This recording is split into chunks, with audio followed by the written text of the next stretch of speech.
नमस्कार, मैं हूं सुधीर दीक्षित। आप देख रहे हैं news 18 Madhya Pradesh Chhattisgarh. Asia cup में महामुकाबला चल रहा है। भारत और पाकिस्तान की भिड़ंत चल रही है। बाबर आजम 10 रन बनाकर आउट हो चुके हैं। तो एशिया कप 2022 में भारत और पाकिस्तान के बीच ये जो महामुकाबला है, ये दुबई में हो रहा है। इस मुकाबले का इंतजार फैंस के साथ साथ खेल जगत के दिग्गजों को भी बेसब्री से था। टीम इंडिया ने इस बार पाकिस्तान के खिलाफ पिछले साल T20 वर्ल्ड कप में मिली हार का बदला लेने के इरादे से मैदान में उतरी है। आखिरी बार जब दोनों टीमें आमने सामने आई थी, तब पाकिस्तान ने 10 विकेट से जीत दर्ज की थी। भारत और पाकिस्तान के बीच T20 में अभी तक कुल 9 ही मैच खेले गए हैं। इनमें 6 में भारत की जीत हुई है, जबकि 2 में पाकिस्तान को जीत मिली है। एक मैच टाई हुआ था, वो भी अंत में भारत ही जीता था।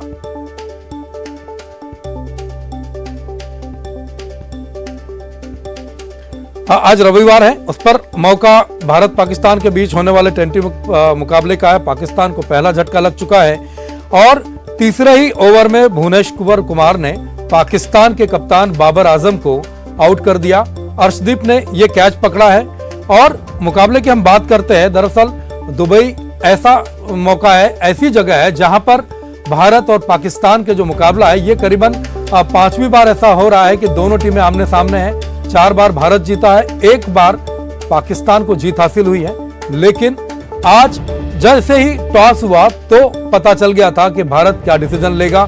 जाहिर है, पिछली बार जो 5 मुकाबले हुए उनमें से 4 बार ऐसा हुआ है कि बाद में बल्लेबाजी करने वाली टीम ने जीत हासिल की है। ऐसी के चलते भारत के कप्तान रोहित शर्मा ने टॉस जीता और एशिया कप में बाबर आजम के आउट होने के बाद उनका यह फैसला सही भी साबित हो रहा है। जिस तरीके से टीम को चुना गया है, प्लेइंग 11 चुनी गई है, रोहित शर्मा ने चौंकाने वाला फैसला यह लिया है कि ऋषभ पंत को विकेट कीपर बल्लेबाज के तौर में टीम में नहीं रखा। उनकी जगह अनुभवी बल्लेबाज दिनेश कार्तिक को जगह दी गई है। और जिस तरीके से 3 गेंदबाजों के साथ भारत खेल रहा है, दमदार गेंदबाजी की शुरुआत भारत ने की है। भुवनेश्वर कुमार हमारे साथ यहाँ खेल रहे हैं। उसके अलावा अर्शदीप सिंह टीम में है और मध्य प्रदेश के इंदौर के जो खिलाड़ी है तेज गेंदबाज आवेश खान को टीम इंडिया में मौका मिला है। तो सबसे बड़ी और अहम जो चीज इस मैच की है, वो बाबर और रिजवान खान की जो जोड़ी है, वो इस वक्त दुनिया की सबसे खतरनाक ओपनिंग बल्लेबाजी है इस वक्त T20 मैचों में। कहीं ना कहीं ये उम्मीद जरूर जताई जा रही थी कि इन दोनों का जो मुकाबला है वो किस तरीके से होगा, दोनों की शुरुआत कैसे रहेगी। अगर ये दोनों बड़ी शुरुआत देने में कामयाब हो जाते तो कहीं ना कहीं भारत के लिए बाद में मुश्किल हो सकता था। हालांकि जिस तरीके से भारत ने टॉस जीतकर गेंदबाजी चुनी है, तो कहीं ना कहीं इसकी रणनीति भारत ने पहले से ही बना ली होगी। रोहित शर्मा, विराट कोहली जैसे दिग्गज पहले से ही जुड़े हैं। इस खास पेशकश में हमारे साथ जुड़ेंगे मनीष शुक्ला, सीनियर क्रिकेटर हैं, भोपाल से स्टूडियो में हमारे साथ मौजूद रहेंगे। इसके अलावा संजय आहूजा पूर्व रणजी खिलाड़ी है जो ग्वालियर से स्काइप से हमारे साथ जुड़ेंगे। इसके साथ ही इस वक्त हमारे साथ मनीष शुक्ला जी भी है। साथ में मनोज शर्मा जो रहेंगे, हमारे साथी है, सहयोगी है, वो मैदान में रहेंगे, आपको हालत बताएंगे कि भोपाल शहर में मैच को लेकर क्या स्थिति बनी है। तो हमारे साथ इस वक्त मनीष शुक्ला जी है, पूर्व क्रिकेटर है, सीनियर क्रिकेटर है, उनसे हम बात करते हैं। मनीष जी, टॉस बहुत महत्वपूर्ण होता है किसी भी मैच में, तो क्या लगता है कि आधी लड़ाई भारत ने जीत ली है जिस तरीके से टॉस जीतकर गेंदबाजी चुनी है? बिल्कुल सही, जैसा आपने कहा कि टॉस बहुत महत्वपूर्ण होता है किसी भी मैच में, और ख़ासकर यूएई में, क्योंकि यूएई की जो प्लेइंग कंडीशंस हैं, विकेट की जो कंडीशंस रहती हैं, उसके अकॉर्डिंगली टॉस बहुत ही ज़्यादा इंपॉर्टेंट हो जाता है। और ख़ासकर ऐसे मैच में जहां भारत और पाकिस्तान आमने सामने अपने चिर प्रतिद्वंदी के आमने सामने हो। यूएई का जो मौसम है उसके हिसाब से अगर देखें तो शुरू के जो फर्स्ट आवर्स कहना चाहिए, जो पहली इनिंग में शुरू के 2 या 4 ओवर जो है बॉल थोड़ा स्विंग करता है, जिससे कि बैट्समैन को खेलने में परेशानी होती है। वहीं सेकंड इनिंग में थोड़ा सा ड्यू रहता है यूएई में, और उस वजह से बॉल को ग्रिप करना बॉलर्स के लिए दिक्कत होती है। तो बॉल विकेट पे टप्पा खाने के बाद बैट पे काफ़ी अच्छे से आता है। वैसे भी अगर देखें तो यूएई के जो विकेट्स हैं या कंडीशंस हैं वह काफ़ी सपाट माने जाते हैं। तो उस हिसाब से देखा जाए तो भारत ने करीब 30% काम टॉस जीत के कर लिया है अपना, मैच जीतने की और पहला कदम बढ़ा लिया है। बिल्कुल, जो पाकिस्तान की शुरुआत हुई है, सबसे खतरनाक बल्लेबाज बाबर आजम जिस तरीके से आउट हुए हैं। पिछली बार जब इन दोनों टीमों के बीच मुकाबला हुआ था, उस वक्त भी लगभग ऐसे ही हुआ था कि रोहित शर्मा पहली गेंद पर आउट हो गए थे, लोकेश राहुल सिर्फ 3 ही रन बना चुके थे, 3 रन बनाकर आउट हो गए थे। उसके बाद पाकिस्तान ने 10 विकेट से हराया था। तो कहीं ना कहीं लगभग ऐसा लग रहा है आपको कि इतिहास दोहरा रहा है, जिस तरीके से अभी बाबर आजम आउट होकर चले गए जल्दी, हालांकि रन रेट पाकिस्तान ने मेंटेन किया हुआ है अभी। देखिए, T20 में आप किसी भी चीज़ को प्रिडिक्ट बहुत जल्दी करना थोड़ा सा मुश्किल होता है, पर हाँ, शुरुआत भारत के लिए बहुत अच्छी हुई है। बाबर आजम जो कि बहुत ही कंसिस्टेंट बैटिंग कर रहे थे पिछले पूरे साल भर, अगर आप उनका रिकॉर्ड उठा के देखें तीनों फॉर्मेट में, तो मेरे ख्याल से सबसे कंसिस्टेंट बैट्समैन वर्ल्ड में इस समय बाबर आजम रहे हैं और उनका विकेट भुवनेश्वर कुमार को मिला है। एक बहुत इंपॉर्टेंट बात मैं कहना चाहूँगा कि यह जो विकेट अभी दिख रहा है, इसमें अगर आप शुरुआती दौर में अगर सीधे बैट से बल्लेबाजी करेंगे तो ज़्यादा बेहतर होगा। और जैसे कि फर्स्ट ओवर में ही आपने भुवनेश्वर की एक बॉल पे अपील हुई थी, अगर आप क्रॉस बैट खेलने जाएंगे तो वो आपके लिए, बैट्समैन के लिए बहुत दिक्कत वाला काम होगा। और जो बाबर आजम आउट हैं, उनने भी पुल करने की कोशिश करी एकदम इनिंग की शुरुआत में, और उसका नतीजा उन्हें भुगतना पड़ा। जैसा कि अभी हमने देखा है कि ऋषभ पंत को मौका नहीं मिला है, जबकि भारत से बाहर ऋषभ पंत का प्रदर्शन बेहतर रहता है आमतौर पर। यहाँ तक कि जो इंग्लैंड में परिस्थितियां होती है जहां पर दिग्गज बल्लेबाज है वो फेल हो जाते, वहां ऋषभ पंत जमकर रन बनाते हैं, तो उनकी जगह दिनेश कार्तिक को मौका दिया गया है। क्या रणनीति आपको लगता है कि इसके पीछे क्या रणनीति हो सकती है कि दिनेश कार्तिक अनुभवी को तरजीह दी गई है? जी बिल्कुल, आपका कहना ठीक है कि जहाँ तक सवाल दिनेश कार्तिक को टीम में लेने का है, मैं इससे पूरी तरह सहमत हूँ अभी, क्योंकि दिनेश कार्तिक एक अनुभवी खिलाड़ी हैं और विशेषकर अभी रिसेंट पास में जो उनका परफॉर्मेंस रहा है आईपीएल में और स्पेशली वाइट बॉल क्रिकेट में, जो उनने परफॉर्म किया है मैच को फिनिश करने में, लास्ट मोमेंट में मैच, आखिरी बॉल तक मैच को ले जाने में और मैच को प्रॉपरली फिनिश करके मैच जिताने में जिस तरह की भूमिका उनने निभाई है, उस हिसाब से उनको मौका देना बिल्कुल ठीक था। रही बात ऋषभ पंत की, तो ऋषभ पंत ने भी काफ़ी अच्छा प्रदर्शन किया है पीछे मैचेस में, पर यह जो रणनीति मुझे दिख रही है, इससे एक चीज़ तो जाहिर होती है कि टीम मैनेजमेंट दिनेश कार्तिक को कहीं ना कहीं वर्ल्ड कप जो अभी होने वाला है उसमें कहीं ना कहीं उनको एक इम्पॉर्टेंट रोल देने वाली है। तो उसी वजह से मेरे ख्याल से दिनेश कार्तिक को जो मौका दिया है, और ये एक अच्छा डिसीजन मेरे हिसाब से है। बिल्कुल, दिनेश कार्तिक का जो अनुभव है उसको तरजीह दी गई है, और जिस तरीके से दिनेश कार्तिक वाइट बॉल में लगातार खेल रहे हैं, आखिरी की महज चंद गेंदों में आके जो ताबड़तोड़ बल्लेबाजी कर रहे हैं, जो रन रेट वो बढ़ाते हैं, तो मुझे लगता है वाकई में ये फैसला कहने की बेहतर कहा जा सकता है। एक बात जोड़ना चाहूँगा कि क्योंकि T20 में खासकर हमें बैट्समैन कंसिस्टेंट रन बना रहा है, अच्छी बात है, लेकिन हमें यह भी देखना होता है कि वह हमें जिस कंडीशन में वो बैटिंग करने जाता है उस कंडीशन के अकॉर्डिंगली अपने आप को अडॉप्ट कितनी जल्दी कर पाता है, ये T20 में बहुत इंपॉर्टेंट चीज़ होती है। दिनेश कार्तिक की यही खासियत है जो उनको इतने अनुभव के बाद जैसे जैसे उम्र बढ़ती जा रही है, लेकिन उनकी जो कंसिस्टेंसी है, वो जो शॉट्स वो खेलते हैं, वो दिनेश कार्तिक को अहमियत देते हैं। हमारे साथ संजय आहूजा, पूर्व रणजी खिलाड़ी भी हमारे साथ जुड़े हैं। सर, बहुत बहुत स्वागत है आपका न्यूज़ 18 MPCG पर। और मनोज राठौर हमारे सहयोगी है, वो भोपाल में फैंस के बीच मौजूद है और भोपाल में मैच को लेकर क्या स्थिति है इसको वो आप तक पहुंचाएंगे। और इसी बीच में पाकिस्तान को दूसरा झटका भी लग गया, दूसरा विकेट पाकिस्तान का गिर चुका है। तो कहीं ना कहीं भारत का गेंदबाजी चुनने का जो फैसला है वो सही साबित हो रहा है। क्या कहेंगे आहूजा जी? पहले गेंदबाजी, सबसे पहले तो मैं ये कहना चाहूंगा कि अपने मध्य प्रदेश के बॉलर आवेश खान ने जो अभी दूसरा झटका दिया है पाकिस्तान को, उसको देख के बहुत ही अच्छा लगा। और जैसा अभी मैच चल रहा है उसको देखते हुए लग रहा है कि भारत का धीरे धीरे पड़ना भारी होता जा रहा है। और बॉलिंग चेंजेस जो अभी इनने किए हैं, अभी बहुत ही अच्छे प्लानिंग के साथ किए हैं उनने, क्योंकि जैसे हार्दिक पांड्या ने भी जैसा एक ओवर डाला, बहुत ही अच्छा डाला। अब जैसे रिजवान को बस इनको ये है कि रोकना होगा, जो क्रॉस बैटेड शॉट खेलते हैं वो ऑन साइड में ज्यादातर, उस पर थोड़ा सा उनका कंट्रोल करना पड़ेगा, तो हम काफी हद तक अच्छी कंडीशन में पहुंच जाएंगे। और हाँ, क्योंकि बाबर आजम और रिजवान की जो जोड़ी है वो इस वक्त T20 की सबसे खतरनाक जोड़ी मानी जाती है। जिस तरीके से कंसिस्टेंसी के साथ ये लोग परफॉर्म भी कर रहे हैं, ऐसे में बाबर का आउट होना, तो क्या रिजवान के पास कंट्रोल करने के लिए जो रणनीति बनाई है, ऑफ साइड में रिजवान बहुत ज़्यादा खेलते हैं, अटैकिंग खेलते हैं, तो कहीं ना कहीं रिजवान पर अब ये दबाव होगा 2 विकेट गिरने के बाद कि किस तरह से पारी को आगे बढ़ा। लेकिन आपको जो रणनीति है, जिस तरीके की रणनीति भारत ने अपनाई है, 3 तेज गेंदबाजों के साथ वो खेल रही है, अर्शदीप सिंह का आना बाकी है, आवेश खान मध्य प्रदेश का प्रतिनिधित्व करने के साथ साथ देश के लिए वो जो खेल रहे हैं, तो कहीं ना कहीं मध्य प्रदेश के जो फैंस हैं वो भी उत्साहित होंगे कि 2 बड़े विकेट गिर चुके हैं और अब भारत को जिस शुरुआत की उम्मीद थी वो शुरुआत मिल चुकी है।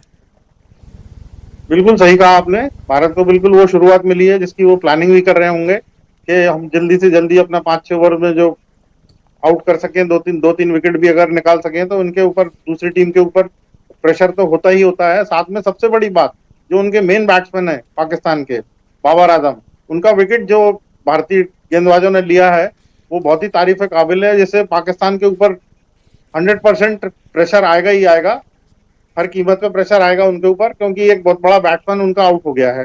और आगे के नीचे के जो बैट्समैन है, आपने जैसा भी मैं सुन रहा था, तो उनके परफॉर्मेंस इतने नहीं है अच्छे कि वो बहुत लंबा खेल सकते हैं, स्कोर कर सकते हैं। उसके हिसाब से जो इंडिया का प्लानिंग चल रहा है बहुत ही अच्छा चल रहा है, मैच बहुत अच्छा चल रहा है, इंडिया के फेवर में चल रहा है बिल्कुल मैच। और जितनी तारीफ करी जाए इंडियन बॉलर की अभी जो, और कप्तान रोहित शर्मा की, बहुत ही अच्छी प्लानिंग के साथ खेल रहे हैं। और जैसा आपने बोला कि रिजवान के ऊपर प्रेशर आएगा, बट नेचुरल प्रेशर आएगा क्योंकि उनके 2 मेन विकेट आउट हो चुके हैं इस समय। बिल्कुल, मनोज हमारे सहयोगी फैंस के बीच मौजूद है। मनोज, भारत पाकिस्तान का मैच हाई वोल्टेज होता है हमेशा से, क्या लग रहा है आपको, आप जहां मौजूद है वहां पर क्या हालात हैं, फैंस में कितना जोश है?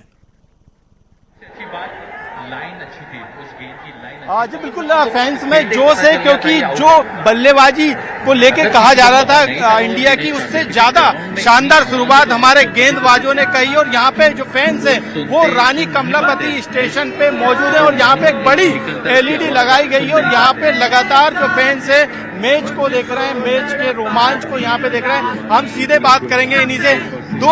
दो विकेट जो है भारत को मिले, एक अच्छी शुरुआत भारत की तरफ से। इस बार इंडिया हारने के लिए नहीं आई है, इस बार पिछली बार उन लोगों ने बहुत गंदा हराया था, इस बार हम उसको हरा के दिखाएंगे।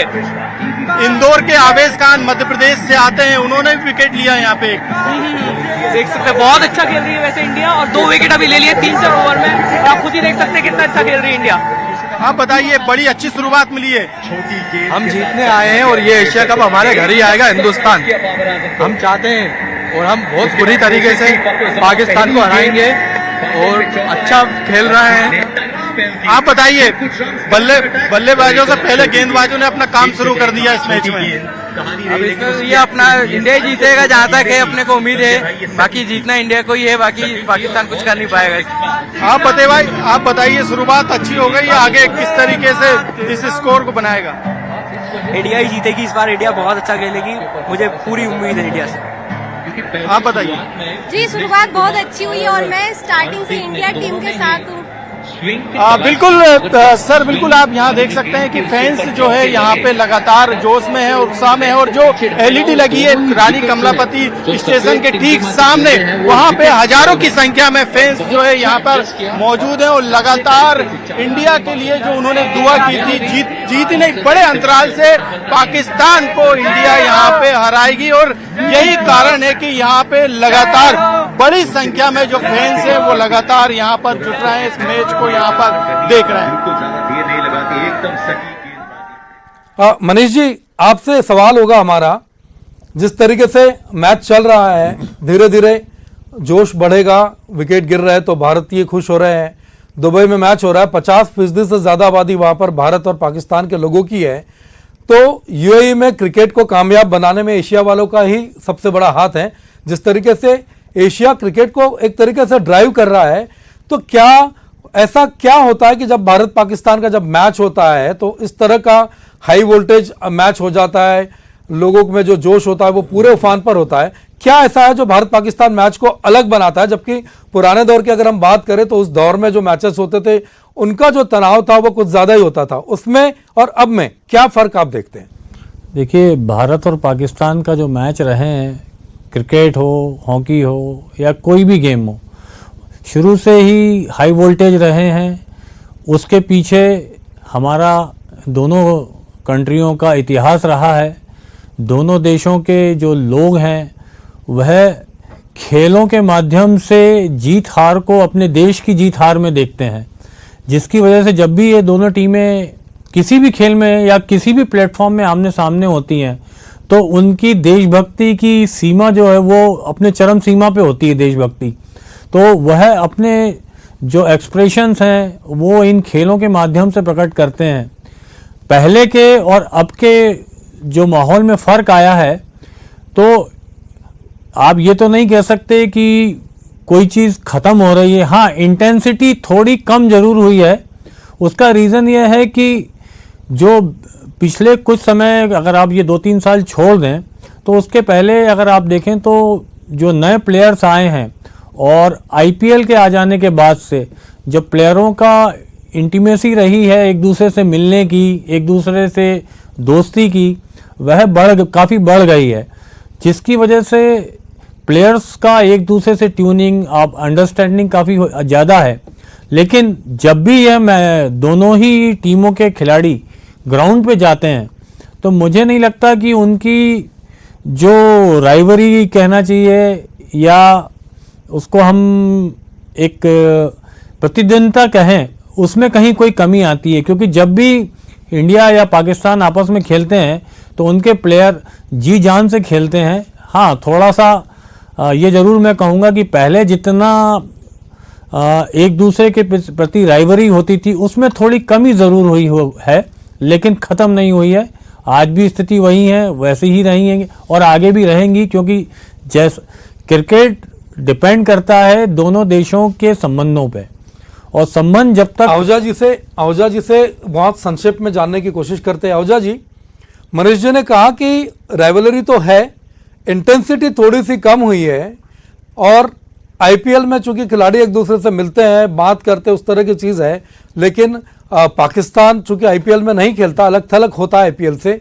क्या एक ये वजह भी मानी जा सकती है कि मैच भारत या पाकिस्तान से बाहर हो रहा है, न्यूट्रल प्लेस पर हो रहे हैं, तो कुछ इंटेंसिटी पर फर्क पड़ता है?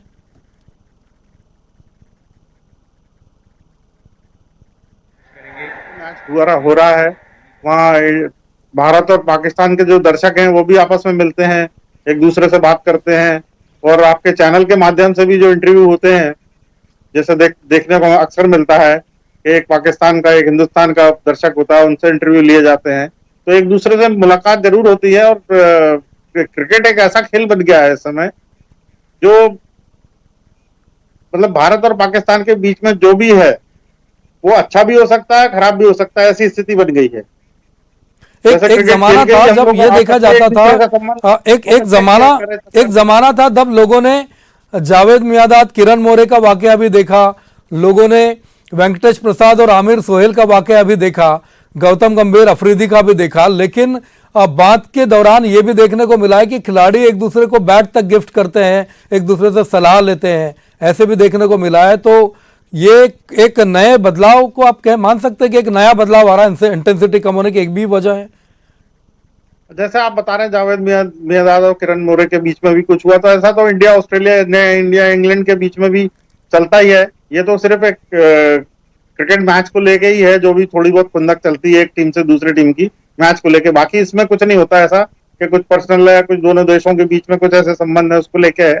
ये तो एक क्रिकेट मैच के दौरान हादसा हो जाता है छुटपुट, तो इसमें कोई ऐसी वो बड़ी बात नहीं है। हालांकि कई बार अब ये भी लगने लगता है जब बीच बीच में मैचेस होते हैं, चूंकि पाकिस्तान के साथ भारत के ज़्यादा मैच होते नहीं है, ऑस्ट्रेलिया के साथ ज़्यादा मैच होते हैं, तो कहीं ना कहीं क्रिकेट की दुनिया में लोग ये बात करते हैं कि अब पाकिस्तान भारत का उतना बड़ा प्रतिद्वंदी रहा नहीं है, अब ऑस्ट्रेलिया प्रतिद्वंदी हो गया। क्योंकि जब भी आपको इस तरह के वाकये दिखते, विवाद मिलता है या भिड़ंत देखने को मिलती है, तब भारत और ऑस्ट्रेलिया के खिलाड़ियों में ज़्यादा देखने को मिलती है। तो कहीं ना कहीं ऐसा लग रहा है कि क्रिकेट वर्ल्ड में या क्रिकेट के मैदान पर अब जो जगह पाकिस्तान के खिलाड़ियों की होती है तब ऑस्ट्रेलिया लेता जा रहा है, ऐसा कहीं लग रहा है आपको? बिल्कुल इसलिए लग रहा है क्योंकि भारत और ऑस्ट्रेलिया के बीच में काफी सीरीज होने लगी हैं आजकल, और दोनों कंडीशन ये होती है कि दोनों टीमें अपने अपने देश के लिए जीतना चाहती हैं, और भारत ने कई ऐसे मौकों पे ऑस्ट्रेलिया को काफी बड़ी शिकस्त दी है। भारत ने अक्सर ही ऑस्ट्रेलिया को हराया है, तो इसको देखते हुए ऑस्ट्रेलिया को भी रहता है कि हम मैच जीते, अपनी कंट्री के लिए मैच जीते। जैसे इंडिया पाकिस्तान के बीच में चलता था, जैसे इंग्लैंड और ऑस्ट्रेलिया के बीच में चलता है, जैसे हमारे भारत और पाकिस्तान के बीच में चलता है, ऐसा ही सेम ऑस्ट्रेलिया और इंग्लैंड के बीच में भी चलता है, ऑस्ट्रेलिया और न्यूजीलैंड के बीच में भी चलता है। तो जैसे हम श्रीलंका से खेलते हैं तो श्रीलंका और हमारे बीच बहुत दोस्ताना मोहब्बत में मैच होते हैं, सारे जो भी होते हैं, तो थोड़ा फर्क तो रहता ही है इन चीजों का।